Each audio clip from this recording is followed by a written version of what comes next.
আদেশ লঙ্ঘন করা বড় পাপ। আল্লাহর নিষেধ কি? আল্লাহ সুবহানাহু ওয়া তাআলা বলেছেন সুদ খাওয়া হারাম। আহাল্লাল্লাহুল বাইআ ওয়া হাররামার রিবা। আল্লাহর আদেশ কি? আকিমুস সালাত, সালাত কায়েম করো। সুদ খাওয়ার গুনাহের চাইতে সালাত ছেড়ে দেওয়ার গুনাহ বড় মহাপাপ। আল্লাহর আদেশ হচ্ছে, আল্লাহর নিষেধ হচ্ছে ঘুষ খাওয়া হারাম। আল্লাহ সুবহানাহু ওয়া তাআলার আদেশ হচ্ছে সালাত আদায় করো। ঘুষ খাওয়ার গুনাহের চাইতে সালাত ছেড়ে দেওয়ার গুনাহ বড় মহাপাপ। আল্লাহ সুবহানাহু মহাপাপ, বড় পাপ। আল্লাহ সুবহানাহু ওয়া তাআলার নিষেধ বিড়ি সিগারেট খাওয়া হারাম, নেশাদার দ্রব্য হারাম। বিড়ি সিগারেট খাওয়ার গুনাহের চাইতে সালাত ছেড়ে দেওয়ার গুনাহ মহাপাপ, বড় পাপ। আল্লাহ সুবহানাহু ওয়া তাআলার নিষেধ হচ্ছে জেনা করা হারাম। জেনা করার গুনাহের চাইতে সালাত ছেড়ে দেওয়ার গুনাহ মহাপাপ, বড় পাপ। আল্লাহ সুবহানাহু ওয়া তাআলার নিষেধ অমান্য করার চাইতে আল্লাহর আদেশ, আল্লাহর অর্ডার, আল্লাহর আদেশ, আল্লাহর অর্ডার অমান্য করা মহাপাপ, বড় পাপ। এই জন্য কেউ যদি সুদ খায় তবুও সালাত আদায় করতে বাধ্য। কেউ যদি ঘুষ খায় তবুও সালাত আদায় করতে বাধ্য। কেউ যদি অন্যায় কাজে লিপ্ত থাকে তবুও সালাত আদায় করতে বাধ্য। কেউ যদি নেশাদার দ্রব্য পান করে তবুও সালাত আদায় করতে বাধ্য। নেশাদার দ্রব্যের অজুহাতে, সুদের অজুহাতে, ঘুষের অজুহাতে, হারাম ইনকামের অজুহাতে সালাত বাদ দিতে পাবে না। আমাদের মনের মধ্যে কি প্রশ্ন কাজ করে? আমাদের মনের মধ্যে প্রশ্ন কাজ করে যে আল্লাহ সুবহানাহু ওয়া তাআলা এবং তার রাসূল তো বলে দিয়েছেন, কি বলেছেন? মাতাআমুহু হারামুন ওয়া মাশরাবুহু হারামুন ওয়া মালবাসুহু হারামুন। এর খাদ্যদ্রব্য হারাম, এর পোশাক হারাম, এর পানীয় হারাম। আর ইন্নাল্লাহা তাইয়্যিব, আল্লাহ সুবহানাহু ওয়া তাআলা পবিত্র, পবিত্র ব্যতীত অন্য কিছু গ্রহণ করেন না। এর আয়, ইনকাম, উপার্জন সবই হারাম। তো আল্লাহ সুবহানাহু ওয়া তাআলা এর ইবাদত কবুল করবেন না, এ কথা ঠিক। রাসূল সাল্লাল্লাহু আলাইহি ওয়াসাল্লাম বলেছেন, কেউ যদি মদ পান করে, কেউ যদি নেশাদার দ্রব্য পান করে তাহলে তার 40 দিন ইবাদত কবুল হবে না, এ কথা ঠিক। কিন্তু ইবনুল কাইয়্যিম রাহিমাহুল্লাহ বলছেন এ কথা ঠিক, তার ইবাদত কবুল হবে না। সুদ খাওয়ার চাইতে বড় গুনাহ সালাত ছেড়ে দেওয়ার গুনাহ। আর ও যদি সুদ খাওয়ার পাশাপাশি সালাত আদায় করে তাহলে হারাম ইনকামের জন্য ওর ইবাদত আল্লাহর দরবারে কবুল হবে না, তথা সালাতের যত ফজিলত আছে একটা ফজিলতও পাবে না। সালাতের কারণে গুনাহ মাফ হয়ে যায়, সালাতের কারণে গুনাহ ঝরে যায়, সালাতের কারণে মানুষের মর্যাদা বাড়ে, সালাতের কারণে মানুষের সম্মান বাড়ে। সালাতের যত ফজিলত আছে একটাও পাবে না, সালাতের যত নেকি আছে একটাও পাবে না। যেটা ঘুষ খাওয়ার চাইতে বড় গুনাহ, সালাত ছেড়ে দিলে যে গুনাহ হতো, যেটা গান বাজানোর চাইতে বড় গুনাহ, সালাত ছেড়ে দিলে যে গুনাহ হতো, যেটা বিড়ি সিগারেট খাওয়ার চাইতে বড় গুনাহ, ওই গুনাহ থেকে ও বেঁচে যাবে। তখন ওর গুনাহ থাকলো শুধু একটা, যেই অপরাধ, যেই পাপে ওই লিপ্ত আছে, শুধু ওই একটা গুনাহই তার বাকি থাকলো। আর সালাত ছেড়ে দেওয়ার গুনাহ থেকে বেঁচে গেল। কিন্তু সালাত যেহেতু আর কবুল হবে না, সেহেতু সালাতের জন্য কোনো নেকি পাবে না। আমি আপনাদেরকে সালাতের গুরুত্ব বুঝাতে পারছি কিনা আমি জানি না, তবে এতটুকু আপনাদেরকে স্পষ্ট করতে চাই যে আপনি যত বড় অপরাধী হন, আপনি যত বড় পাপী হন, আপনার জামা যত অপবিত্র থাক, আপনার কোনো দোয়া দরুদ মুখস্থ নাই, আপনার কোনো সূরা ফাতিহা, কোনো কোরআনের তেলাওয়াত মুখস্থ নাই, আপনার মুখে দাড়ি নাই, মাথায় টুপি নাই, পরনে কাপড় নাই, আর 24 ঘন্টা আপনি গুনাহে লিপ্ত, তবুও আপনি সালাত ছাড়তে পাবেন না। হচ্ছে এমন একটা জিনিস যেটা আপনাকে হেদায়েতের রাস্তায় নিয়ে যাবে। সালাত এত গুরুত্বপূর্ণ, সালাত এত গুরুত্বপূর্ণ, সালাত এত গুরুত্বপূর্ণ যে মানুষ তার জীবনে যত যত আমল করবে, কোনো আমল আল্লাহ সুবহানাহু ওয়া তাআলা গ্রহণ করবেন না সালাত ব্যতীত। রাসূল সাল্লাল্লাহু আলাইহি ওয়াসাল্লাম বলেছেন, আউয়ালু মা ইউহাসাবু বিহিল আবদু ইয়াউমাল কিয়ামা আস-সালাত, ফাইন সালুহাত সালুহা সাইরু আমালি ওয়া ইন ফাসাদাত ফাসাদা সাইরু আমালি। কিয়ামতের মাঠে প্রথম হিসাব হবে সালাতের। আর এক হাদিসে রাসূল সাল্লাল্লাহু আলাইহি ওয়াসাল্লাম বলেছেন, আউয়ালু মা ইউকদা বিহি ইয়াউমাল কিয়ামাহ আদ-দাম আদ-দিমা।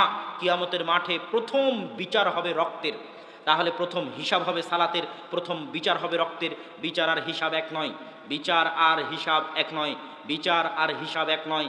বিচারে কোনো আপোষ নাই, হিসাবে আপোষ হতে পারে। যত অত্যাচার করেছে পশু প্রাণীতে, আর এক পশু প্রাণীর উপর যত অত্যাচার করেছে, মানুষে পশু প্রাণীর উপর যত অত্যাচার করেছে, অত্যাচারের মাত্রা বাড়তে বাড়তে বাড়তে বাড়তে বাড়তে বাড়তে আসমান ছুঁয়ে গেছে। কিয়ামতের মাঠে আল্লাহ সুবহানাহু ওয়া তাআলা হবেন বিচারক, কোনো ওকিল, কোনো দোভাষী থাকবে না। আল্লাহ সুবহানাহু ওয়া তাআলা, ওই যে আসমান ছুঁয়ে গেছে অত্যাচার, আল্লাহ সুবহানাহু ওয়া তাআলা বিচার শুরু করবেন, বিচারে কোনো আপোষ নাই। ওই অত্যাচারের মাত্রাকে তিনি কমাতে কমাতে কমাতে কমাতে বিচারের মাঠে শূন্য করবেন। যদি তিনি বিচারের মাঠে অত্যাচারকে শূন্য, জিরো না করতে পারেন, তাহলে তিনি আদল নন, তাহলে তিনি ন্যায়পরায়ণ নন। ওয়ালিয়াযু বিল্লাহ। আর আল্লাহ ন্যায়পরায়ণ। ইন্নী হারামতু যুলমা আলাইয়া, আল্লাহ বলছেন আমি আমার উপর জুলুম বা অত্যাচারকে হারাম করেছি।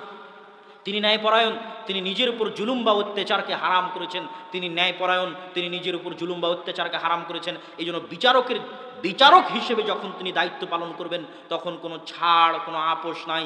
তিনি জিরো করবেনই করবেন। অত্যাচারের মাত্রাকে তিনি জিরো করবেনই করবেন। কম বিচার হবে রক্তের, কে কাকে দুনিয়াতে হত্যা করেছে। নিহত ব্যক্তি হত্যাকারীর ঘাড় ধরে আল্লাহর দরবারে নিয়ে আসবে, আল্লাহ ইয়া আমাকে হত্যা করেছে, এটা আল্লাহর বিচার। এখানে কোনো ছাড় নাই, এখানে কোনো মাফ নাই, এখানে কোনো আপোষ নাই। আর হিসাব হচ্ছে আল্লাহ আপনাকে করতে বলেছিল, আপনি করেননি। আল্লাহ আপনাকে সালাত আদায় করতে বলেছিল, দান করতে বলেছিল, যাকাত দিতে বলেছিল, কোরআন তেলাওয়াত করতে বলেছিল, এগুলো সব হিসাব। তো এই সব হিসাবের প্রথম হিসাব হবে সালাতের। যদি সালাত আপনি ঠিক মতো দিতে না পারেন, তাহলে অন্য আর একটাও আল্লাহ সুবহানাহু ওয়া তাআলা দেখবেন না। তুমি সালাতের হিসাবই ঠিক করনি, অন্যগুলো দেখে কি লাভ?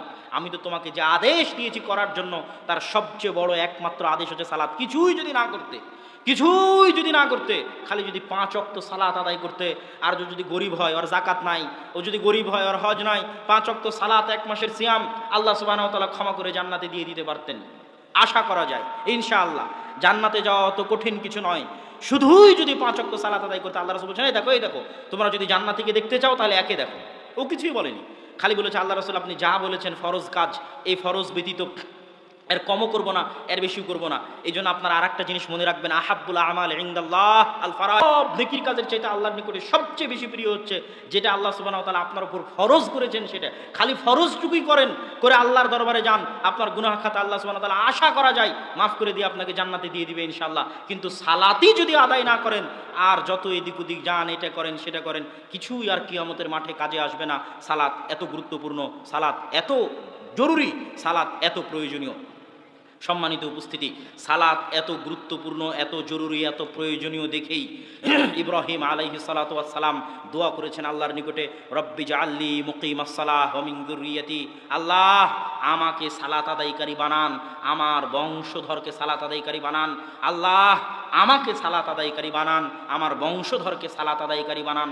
সালাত আদায়কারী হওয়াই সবচেয়ে বড় সফলতা। কিচ্ছু করা লাগবে না, কিচ্ছু হওয়া লাগবে না। বিসিএস ক্যাডার হওয়ার দরকার নাই, পিএইচডি ডিগ্রির দরকার নাই, কোটি টাকার দরকার নাই, বাড়ি গাড়ির দরকার। এদেরকে মৃত্যু দিবেন না সালাত আদায়কারী না বানিয়ে। আমিন। হে আল্লাহ আমাদের বংশধরকে মৃত্যু দিবেন না সালাত আদায়কারী না বানিয়ে। আল্লাহুম্মা আমিন। এবং যত পিতা আছেন, যত মাতা আছেন, সন্তানকে এখন থেকেই সালাতের জন্য ডাকবেন, সালাতের জন্য ডাকেন। আপনার এই ডাকার মধ্যে আল্লাহ এমন বরকত দিবে। এখন হয়তো আপনার সন্তান আপনার ডাকে সাড়া দিয়ে সালাত আদায় করছে না, কিন্তু এই ডাকের মধ্যে আল্লাহ এমন বরকত দিবে, একদিন আসবে যেই দিন ও সালাত আদায় করবে। কিন্তু আপনি যদি নাই ডাকেন, তাহলে এই বরকত তৈরি হবে কোথায় থেকে? এই জন্য আপনারা সালাত নিজেরা আদায় করবেন, সন্তান সন্ততিকে সালাতের জন্য ডাকবেন, জীবন বাজি রেখে একটাই কাজ করার চেষ্টা করবেন। কিছুই করার দরকার নাই রে বাবা, জীবন বাজি রেখে একটাই কাজ করার চেষ্টা করবেন। পরিবার পরিজন, আত্মীয় স্বজন, বাপ মা, ছেলে মেয়ে সবাই মিলে শুধু একটাই কাজ করার চেষ্টা করবেন, সেটা হচ্ছে সালাত। এই সালাতের আমানত যদি রক্ষা করতে পারেন, দুনিয়ার বাকি সব রাস্তা আপনার জন্য উন্মুক্ত হয়ে যাবে। পৃথিবীতে বললাম, আজকের পৃথিবীতে যারা সফলতার দার্স দেয়, সফলতার আলোচনা করে, তারা মানুষকে সবার আগে শেখায় টাইম ম্যানেজমেন্ট। যারা শিক্ষিত ছেলেপেলে আছে তারা বুঝতে পারবে যে সময়কে কন্ট্রোল করতে পারা, টাইম ম্যানেজমেন্ট করতে পারলে সময়ে বরকত হয়, সব কাজ সুষ্ঠুভাবে সম্পূর্ণ করা যায়, সময় মতো সম্পূর্ণ করা যায়। তো এই টাইম ম্যানেজমেন্টের আমার গবেষণা অনুযায়ী সালাতের চাইতে আর কোনো বড় মাধ্যম নাই যেটা দিয়ে মানুষ তার সময়কে কন্ট্রোল করতে পারে। আপনি যদি দেখবেন যে 5 ওয়াক্ত সালাতবিহীন একটা দিন আর 5 ওয়াক্ত সালাতওয়ালা একটা দিন, যেই দিনটা আপনার 5 ওয়াক্ত বিহীন পার হয়ে গেছে, ওই দিনে দেখবেন কোনো কাজই হয়নি। দেখবেন যে আপনার কাজই তো শুরু করেছেন আপনি 10টার সময় কাজ শুরু করতে করতেই তো দুপুরের খাবারের সময় হয়ে গেছে। দুপুরের খাবারের সময় হয়ে কাজ শুরু করতে না করতে লেবার মিস্ত্রি এখন বলছে চলে যাব। সময়ে বরকত পাবেন না। আর ওই যে ফজরের সালাতে যদি উঠেন, ফজর থেকে জোহর পর্যন্ত মেলা লম্বা সময়, ফজরের সালাতে উঠে কাজ শুরু করবেন, দেখবেন 10টার মধ্যে কাজ শেষ হয়ে গেছে, আর কি কাজ করবেন, কাজ খুঁজে পাবেন না। এটা সালাতের বরকত। আবার যখন জোহরের সময় হয়ে গেছে আপনি বুঝতে পারেননি, ওই দেখা যাচ্ছে মোবাইল নিয়ে বসে আছে, ফেসবুক নিয়ে বসে আছে, ভিডিও গেম নিয়ে বসে আছে, সিরিয়াল নিয়ে বসে আছে, মুভি নিয়ে বসে আছে। কখন জোহর হয়েছে, আসর হয়েছে, মাগরিব হয়েছে, ঈশা হয়েছে বুঝতে পারেনি। ওর দিন কিভাবে পার হয়ে গেছে বুঝতে পারেনি। আর ও যদি ওই খারাপ কাজটা করা অবস্থাতেও যদি সালাত আদায় করতো, তাহলে জোহরের সালাতের সময় জোহরের সালাত ওকে একবার রিমাইন্ড দিত, এরপরে কি করবে? আবার আসরের সময়কে আর একবার রিমাইন্ড দিত, আর এরপরে কি করবি? আবার মাগরিবের সময় আরেকবার রিমাইন্ড দিত, এরপরে কি করবি? এশার সময় আরেকবার রিমাইন্ড দিত, এরপরে কি করবি?